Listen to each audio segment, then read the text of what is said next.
Question 11. Le mouvement relatif de deux masses d'air autour d'un front froid est A. L'air froid contourne l'air chaud par les côtés. B. L'air chaud repousse et soulève l'air froid. C. L'air froid repousse et soulève l'air chaud. D. L'air chaud repousse l'air froid et passe par-dessus. Pour répondre à cette question, nous allons utiliser deux coupes qui sont proposées sur le site de l'Avionnaire, qui nous expliquent le mouvement relatif des masses d'air pour le front froid et le front chaud. Pour le front froid, donc le sens de déplacement est celui-ci. On peut constater que l'air froid repousse et soulève l'air chaud. Tandis que pour le cas du front chaud, on va avoir toujours un même déplacement. Par contre, on va avoir l'air chaud qui pousse l'air froid et qui passe au-dessus. Donc pour cette réponse, il s'agit de la réponse C. L'air froid repousse et soulève l'air chaud. Ce qui paraît logique dans le sens où l'air chaud moins dense monte. Question 12. Les cirrus, les cirrostratus, les altostratus et les stratus sont tous A. Des nuages que l'on trouve dans l'étage supérieur de l'atmosphère. B. Constitués exclusivement de glace. C. Des nuages cumuliformes. D. Des nuages stables. Pour répondre à cette question, il faut y aller petit à petit. Dans la liste, il y a le stratus. Le stratus, ce n'est pas un nuage de l'étage haut. On peut donc éliminer cette réponse. La liste ici ne correspond pas à des nuages cumuliformes. Les nuages cumuliformes, on parle des cumulus, des altocumulus, des cumulonimbus. Ils ne sont pas non plus exclusivement constitués de glace. Ce sont donc des nuages qui sont stables.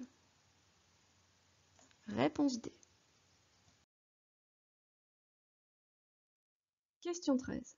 Sur le schéma ci-contre représentant une perturbation, l'occlusion est représentée par le chiffre A 1, B 2, C 3, D 4. Pour répondre à cette question, reprenons les définitions des fronts. Le front chaud est représenté par des demi-cercles de couleur rouge. Le front froid est représenté par des triangles bleus. Et le front occlus en violet, et il est distingué par des triangles et des demi-cercles. La réponse à cette question est donc la réponse B. Le front occlus se trouve ici.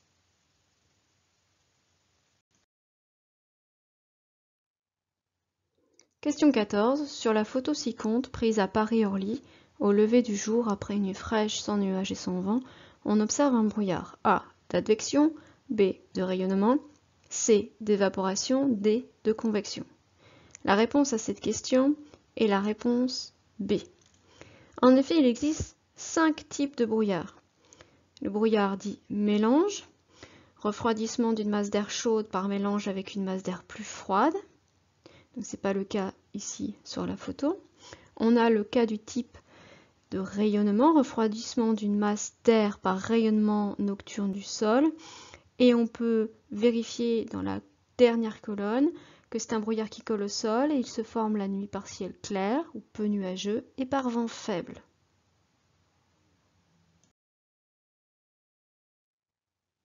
Il existe également le brouillard d'advection qui correspond au refroidissement d'une masse d'air chaude et humide par contact avec une surface froide. Il existe également le brouillard de détente qui correspond à un refroidissement d'une masse d'air humide par soulèvement.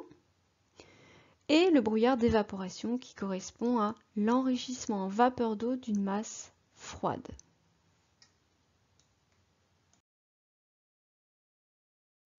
Question 15.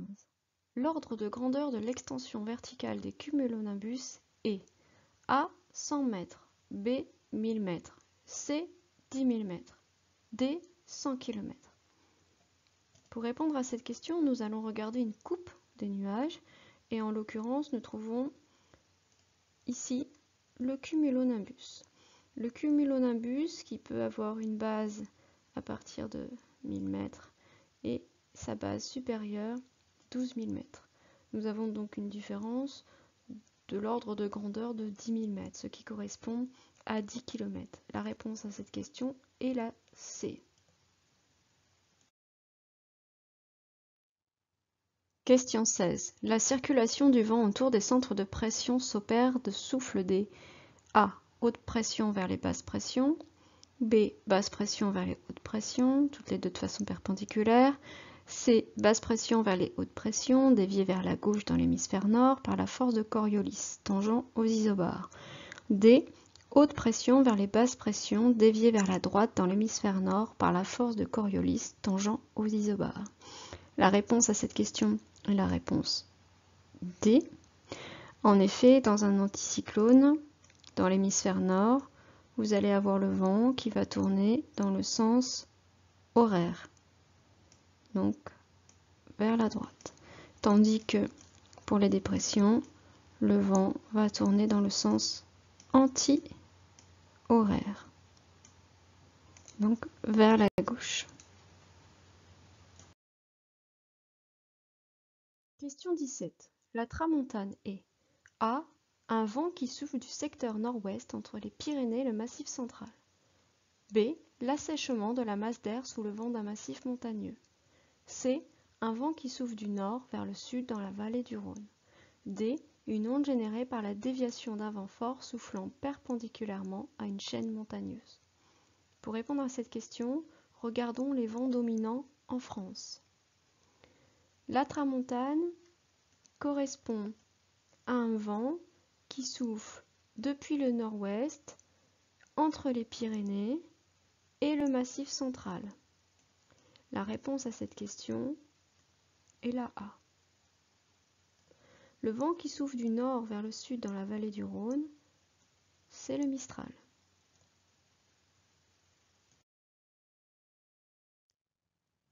Question 18. La brise de mer. A. S'établit parallèlement aux côtes. B. S'établit en milieu de matinée et cesse en fin d'après-midi. C. A une intensité qui ne peut dépasser les 5 nœuds. D. Pénètre sur le continent sur une étendue de quelques dizaines de mètres à quelques centaines de mètres. Regardons un petit peu de plus près de ce que c'est une brise de mer. Une brise de mer a lieu lorsque le sol est plus chaud que la mer. Par exemple, il faut, pour une brise de mer, un sol d'environ 24 à 30 degrés Celsius, l'air se réchauffe, il est moins dense, il monte, puis il va être refroidi. En refroidissant, il va être plus dense, donc redescendre, et il advient donc une brise de la mer vers la terre. Ceci n'est possible, au vu des températures, que lorsqu'il y a le phénomène en milieu de matinée et qui cesse en fin d'après-midi. On voit bien que ce n'est pas du tout parallèle aux côtes. En ce qui concerne la brise de terre, eh bien c'est du sol vers la terre, donc le sol est moins chaud et la mer est plus chaude. Il advient donc la masse d'air ici qui se réchauffe, qui est moins dense, qui monte, qui se refroidit ensuite et qui crée la brise de terre. Question 19. Le type de nuage qui peut indiquer la présence de turbulences sévères est A. L'altocumulus lenticularis, B. Le stratus, C. Le cirrus, D. L'altostratus. Pour obtenir des turbulences, il faut avoir affaire à un nuage dit instable. Le seul nuage instable ici, c'est le A, le lenticulaire. Les autres, stratus, cirrus, altostratus, font partie de la famille des nuages stables. Question 20. Pour un aéronef en vol, le seul phénomène pouvant être la cause de tous ces dangers, réduction de visibilité, cisaillement de vent, dégâts à la structure, altération du profil aérodynamique, givrage, est A. L'onde, B. La turbulence, C. Les précipitations, D. Le brouillard. Ici, pour répondre à cette question, il n'y a qu'un seul phénomène qui peut répondre à toutes ces contraintes en même temps, c'est le phénomène des précipitations.